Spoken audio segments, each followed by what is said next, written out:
जय श्री राधे कृष्णा। श्री गर्ग सीता गोलोकखंड 8वां अध्याय। सुचंदर और कलावती के पूर्व पुण्य का वर्णन। उन दोनों का वृषभानु तथा कीर्ति के रूप में अवतरण। श्री गर्ग जी कहते हैं, सौनक राजा बहुलासव का हृदय भक्ति भाव से परिपूर्ण था। हरि भक्ति में उनकी अविचल निष्ठा थी। उन्होंने इस प्रसंग को सुनकर ज्ञानियों में श्रेष्ठ एवं महाविलक्षण स्वभाव वाले देव ऋषि नारद जी को प्रणाम किया और पुनः पूछा।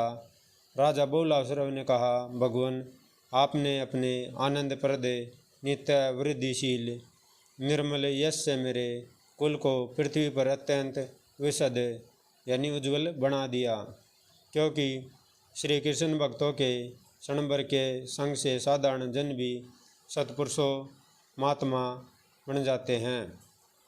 इस विषय में अधिक कहने से क्या लाभ। देवरे से श्री राधा के साथ भूतल पर अवतीर्ण हुए साक्षात परिपूर्णतम भगवान ने ब्रज में कौन कौन सी लीलाएं की, यह मुझे कृपापूर्वक बताइए। देवरे से ऋषिवर, इस कथामृत द्वारा आप त्रिताप दुख से मेरी रक्षा कीजिए। श्री नारद जी कहते हैं, राजन, वह कुल धन्य है जिसे प्रात पर श्री कृष्ण भक्त राजा निमि ने समस्त सद्गुणों से परिपूर्ण बना दिया है और जिसमें तुम जैसे योग युक्त एवं भवबंधन से मुक्त पुरुष ने जन्म लिया है। तुम्हारे इस कुल के लिए कुछ भी विचित्र नहीं है। अब तुम उन परम पुरुष भगवान श्री कृष्ण की परम मंगलमयी पवित्र लीला का श्रवण करो। वह भगवान केवल कंस का संहार करने के लिए ही नहीं, अपितु भूतल के संतजनों की रक्षा के लिए अवतीर्ण हुए थे। उन्होंने अपनी तेजोमयी पराशक्ति श्री राधा का वृषभानु की पत्नी कीर्ति रानी के गर्भ में प्रवेश कराया।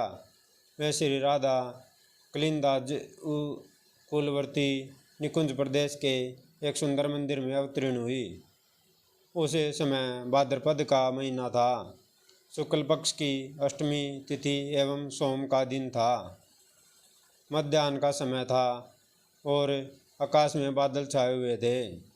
देवगण नंदनवन के भव्य परसुन लेकर भवन पर बरसा रहे थे। उस समय श्री राधिका जी के अवतार धारण करने से नदियों का जल स्वच्छ हो गया। संपूर्ण दिशाएं प्रसन्न निर्मल हो उठी। कमल की सुगंध से व्याप्त शीतल वायु मंद गति से प्रवाहित हो रही थी। शरद पूर्णिमा के सत चंद्रमाओं से भी अधिक अभिराम कन्या को देखकर गोपी कीर्तिदा आनंद में निमग्न हो गई। उन्होंने मंगलकृत कराकर पुत्री के कल्याण की कामना से आनंदायिनी 2 लाख उत्तम गोए ब्राह्मणों को दान की, जिनका दर्शन बड़े बड़े देवताओं के लिए भी दुर्लभ है। तत्वज्ञ मनुष्य सैकड़ों जन्मों तक तप करने पर भी जिनकी झांकी नहीं पाते, वे ही श्री राधिका जी जब वृषभानुवर के यहाँ साकार रूप से प्रकट हुई और गोप ललनाएँ जब उनका लालन पालन करने लगी, तब सर्वसाधारण लोग उनका दर्शन करने लगे।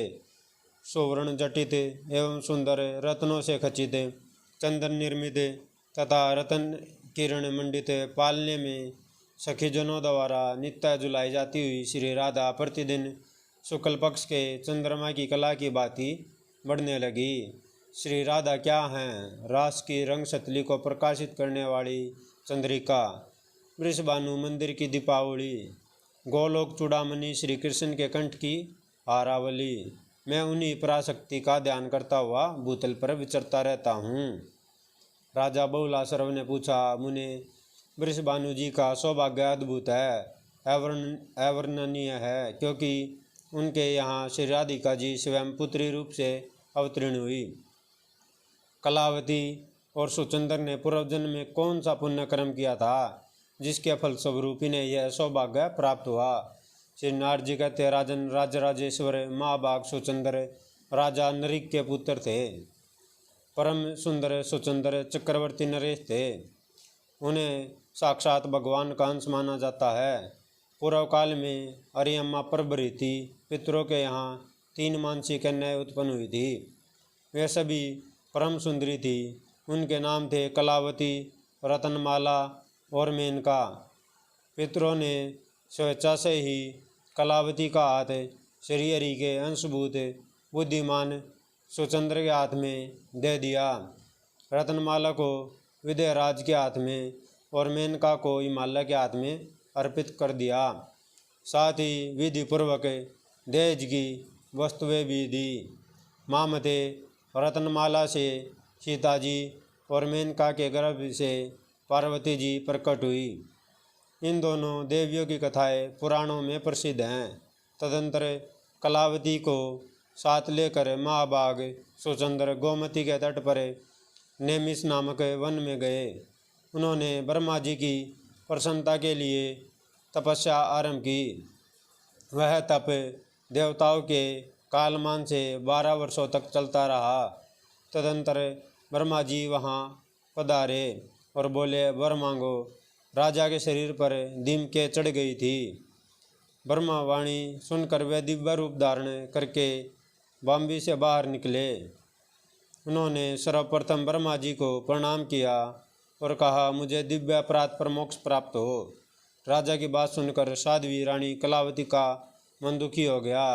अतः उन्होंने ब्रह्मा जी से कहा, पितामह, पति ही नारियों के लिए सर्वोत्कृष्ट देवता माना गया है। यदि ये मेरे पति देवता मुक्ति प्राप्त कर रहे हैं तो मेरी क्या गति होगी? इनके बिना मैं जीवित नहीं रहूँगी। यदि आप इन्हें मोक्ष देंगे तो मैं पति साहचर्य में विक्षेप पड़ने के कारण विहलो आपको शाप दे दूंगी। ब्रह्मा जी ने कहा, देवी, मैं तुम्हारे शाप के भय से अवश्य डरता हूँ, किंतु मेरा दिया हुआ वर कभी विफल नहीं हो सकता। इसलिए तुम अपने प्राणपति के साथ स्वर्ग में जाओ। वहाँ स्वर्ग सुख भोग कर कालांतर में फिर पृथ्वी पर जन्म लोगी। द्वापर के अंत में भारतवर्ष में गंगा और यमुना के बीच तुम्हारा जन्म होगा। तुम दोनों से जब परिपूर्णतम भगवान की प्रिया साक्षात श्री राधिका जी पुत्री रूप में प्रकट होंगी, तब तुम दोनों साथ ही मुक्त हो जाओगे। श्री नारद जी कहते हैं, इस प्रकार ब्रह्मा जी के दिव्य एवं अमोघ वर से कलावती और सुचंद्र दोनों की भूतल पर उत्पत्ति हुई। वे ही कीर्ति तथा श्री वृषभानु हुए हैं। कलावती कान्या कुब्ज देश कन्नौज में राजा बलनंदन के यज्ञ कुंड से प्रकट हुई। उस दिव्य कन्या को अपने पूर्व जन्म की सारी बातें स्मरण थी। सुरभानु के घर सुचंद्र का जन्म हुआ। उस समय वे श्री वृषभानु नाम से विख्यात हुए। उन्हें भी पूर्व जन्म की स्मृति बनी रही। वे गोपों में श्रेष्ठ होने के साथ ही दूसरे कामदेव के समान परम सुंदर थे। परम बुद्धिमान नंदराज जी ने इन दोनों का विवाह संबंध जोड़ा था। उन दोनों को पूर्व जन्म की स्मृति थी ही, अतः वह एक दूसरे को चाहते भी थे और दोनों की इच्छा से ही यह संबंध हुआ। जो मनुष्य वृषभानु और कलावती के इस उपाख्यान को श्रवण करता है वह संपूर्ण पापों से छूट जाता है और अंत में भगवान श्री कृष्णचंद्र के सायुज्य को प्राप्त कर लेता है। इस प्रकार श्री गर्ग संहिता में गोलोक खंड के अंतर्गत नारद बोलासुर संवाद में श्री राधिका के पूर्व जन्म का वर्णन नामक 8वां अध्याय पूरा हुआ। जय श्री राधे कृष्णा। अगर वीडियो अच्छी लगे तो लाइक कीजिएगा, चैनल को सब्सक्राइब कीजिएगा और आगे भी लोगों तक शेयर कीजिएगा। जय श्री राधे राधे।